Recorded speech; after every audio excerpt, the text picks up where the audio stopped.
Сәлеметсіңдер ме балалар? Бүгін 68-ші сабақ. Бүгінгі тақырып «Қош келдің, Наурыз».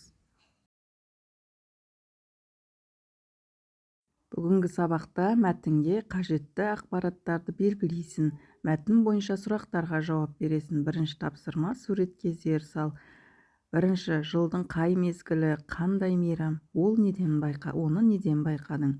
Суретте көктем мезгілі бейнеленген. Көктемде Наурыз мерекесі болады. Наурызда киіз үйлер тігіледі.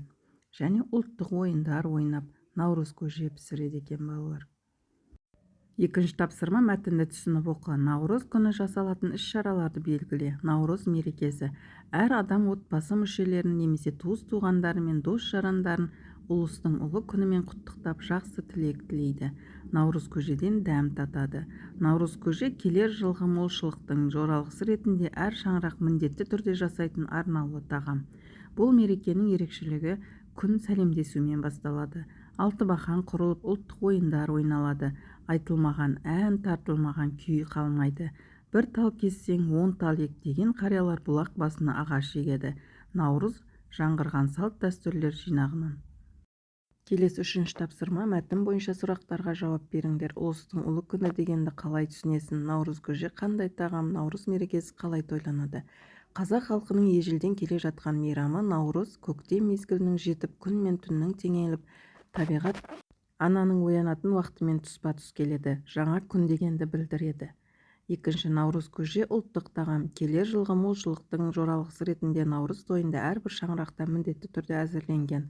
Үшінші: наурыз мерекесінде күн сәлемдесумен басталады. Алтыбақан құрылып, ұлттық ойындар ойнайды. Бұлақ басына ағаш егеді. Төртінші тапсырма: түсініп оқы. Наурыздағы тілек: ала биең құлындап, Алатауға сыймасын. Қара биең құлындап, Қаратауға сыймасын.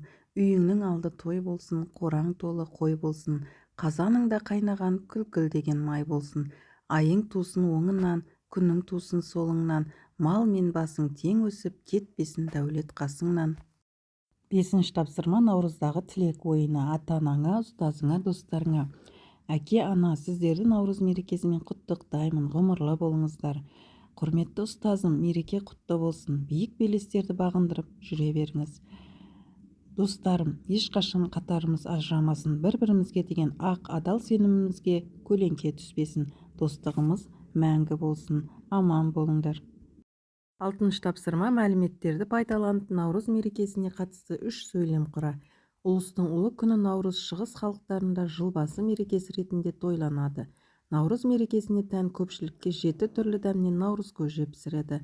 Халық таза киімдерін киіп, бір-бірімен қол алысып, амандасып, төс қағыстырып, жақсы тілектер айтылады. Соңғы тапсырма: наурызда ата-анаңа, ұстазыңа немесе достарыңа қандай тілек айтар едің? Наурыздағы тілек мәтінін қараймыз балалар. 5-ші тапсырмадағы жазған мәтінімізді айтамыз.